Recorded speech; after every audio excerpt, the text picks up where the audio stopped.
I want someone to tell me that I can take something and it will work. I'm tired of getting my hopes up and trying something for a couple of months and not seeing any result, and then having to go back to square one of pain relief. A treatment known as Relugolix Combination Therapy has been approved for treatment of endometriosis, allowing patients to treat the condition with a single daily tablet. But what exactly is endometriosis? Well, it's a chronic disease in which tissue similar to the lining of the uterus actually grows outside it. It affects almost 250,000 people in London alone and costs the UK economy £8.2 billion a year. But many argue it's still not a priority for the Department of Health and Social Care, with investment in research being wholly disproportionate to the scale and severity of the problem. It's still not exactly clear what causes it, with some linking it to genetics or issues with the immune system. But one thing you can be sure of is that it can be excruciatingly painful. I'm a video producer and a photographer, and I've lived in London pretty much all my life. My journey with the condition has been very turbulent, I would say, very, very difficult. I struggled with extreme period pain when I was younger. I would say around like 12, 13, really when I first got my period. And I would often get told by my GP that it was normal. Some get a lot of period pain and some don't.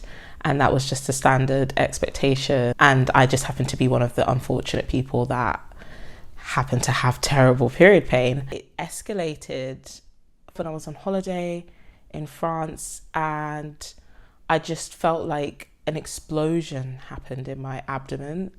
And I remember just being so scared and crying out in pain. Often the only option for treatment is pain management, or essentially hormonal trial and error. A lot of times these treatments are started empirically. Okay, you've got pain, we can't make a diagnosis, let's start you on something. And then you don't know whether that something that you've started is actually treating endometriosis, or it's treating the body or the mind or some other condition like adenomyosis, or maybe something else like heavy painful periods without endometriosis. So you really don't know. And it is important to kind of get a measure of what the underlying diagnosis is, because if it's endometriosis, you have to have a more kind of long-term plan. There are various pros and cons and pitfalls in this whole process.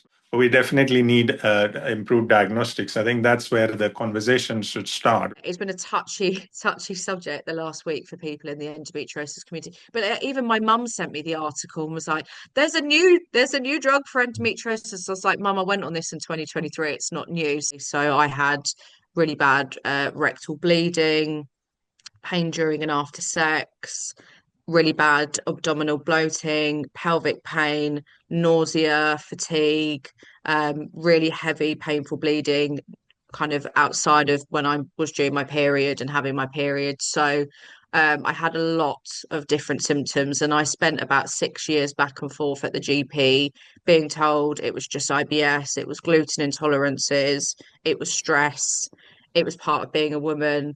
Basically really badly just being dismissed and gaslit. When you have management options like this, they can sometimes be used as a bargaining chip by gynecologists, that if you don't try this, you can't have surgery, you can't have other options. And I think I'm a very firm believer as a patient that if you do research and you present it and there's no kind of reason of harm not to be able to try something, you should be able to try it, and equally you should be able to say no. So part of it is prejudice and prejudgment. So you read somebody's story and you think, I know what this is. This is not endometriosis, or this is something else. I think we need to also empower patients to seek to be more aware as well. So awareness has to come at all levels. And I'm not saying the responsibility has to be on patients themselves, or solely, but it's a shared responsibility. Most of these dismissiveness comes from within the NHS environment. You've got a limited amount of time to see patients, to review them, and sometimes the reviews are done by different clinicians. So you may see one clinician today, and then in 3 months' time when they come for a follow-up, they might see somebody else. We can't have proper research without funding, and there just needs to be more understanding that the money needs to be put towards this research so we can actually find cures.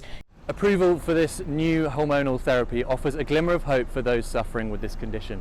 But without more funding for research, diagnosis and wider treatment options, a long-term solution is going to remain out of reach for those millions affected.